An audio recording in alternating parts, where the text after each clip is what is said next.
Present tenses में पहला जो हमने टेंस जिसकी प्रैक्टिस की वो सिंपल प्रेजेंट टेंस था। उसके बाद जनरली जो टेंस करवाया जाता है वो है प्रेजेंट कॉन्टिन्यूअस टेंस।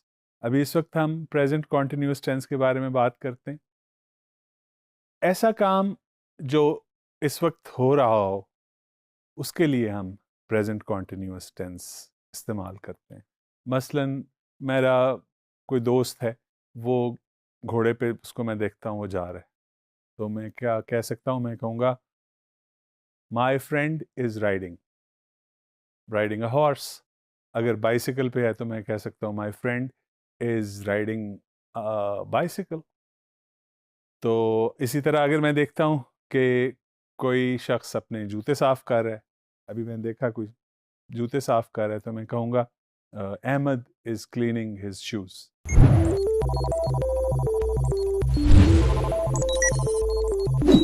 तो इसकी जो फॉर्म है, इसका जो स्ट्रक्चर है, वो डिपेंडिंग ऑन द सब्जेक्ट आपने इज, एम और आर को यूज करना है।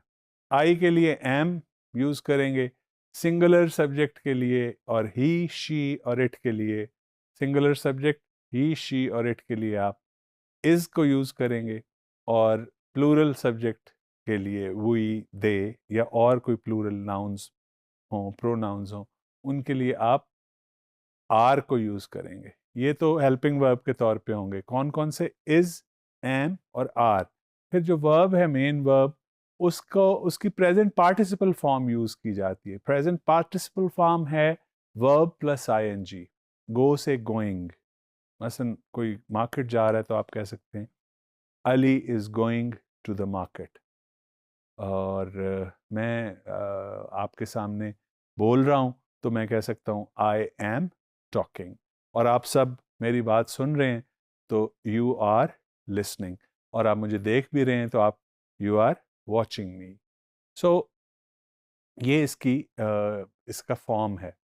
अच्छा, इसके अलावा जो ये टेंस है, एक तो ये कि ऐसा एक्शन जो अभी इस वक्त हो रहा हो, what is happening right now, उसको बताने के लिए हम प्रेजेंट कॉन्टिन्यूस टेंस यूज करते हैं। फिर ऐसे एक्शंस जो प्लान्ड हो, जो फ्यूचर में कोई चीज़ हमने प्लान की हुई है, उसके लिए हम उसके लिए भी प्रेजेंट कॉन्टिन्यूस टेंस यूज़ कर सकते हैं।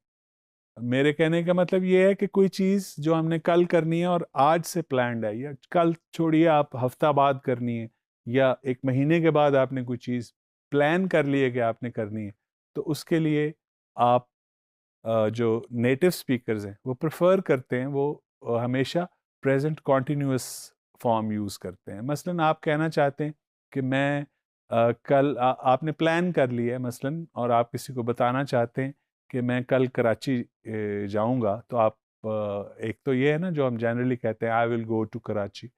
लेकिन अगर आप कहना चाहें कि आपने प्लान कर लिया कल कराची जाना, तो फिर आप कहेंगे I am going to Karachi tomorrow.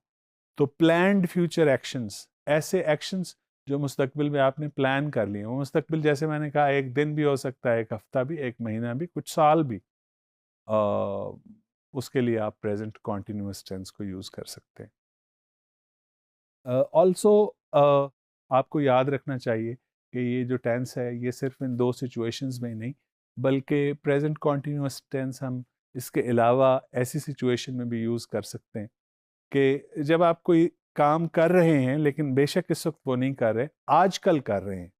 मसलन आजकल मैं अभी आपसे पूछता हूँ आप क्या कर रहे हैं, आजकल आप क्या कर रहे हैं, what are you doing these days. तो आप मुझे जवाब देते हैं कि I am studying political science these days ना भी लगाएं, ये सिर्फ कह दें I am studying political science.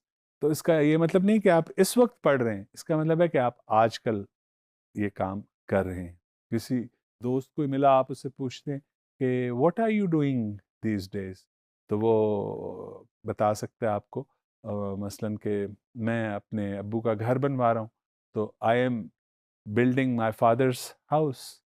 अब वो उस वक्त जब मिला आपसे बात कर रहा है, उस वक्त तो he was not building the house, वो बता रहा है आपको कि आजकल वो क्या कर रहा है। तो ऐसे एक्शंस, तीन सिचुएशंस में हम इसे यूज़ करते हैं। ऐसे एक्शंस जो इस वक्त हो रहे हैं, right now at the time of speaking, ऐसे एक्शंस जो हमने प्लान किए हैं फ्यूचर में उनके लिए, और ऐसे एक्शंस जो रिपीटेडली आप करते जा रहे हैं कुछ अरसे के लिए, करते रहेंगे, उनके लिए भी आप प्रेजेंट कॉन्टिन्यूस टेंस को यूज़ कर सकते हैं।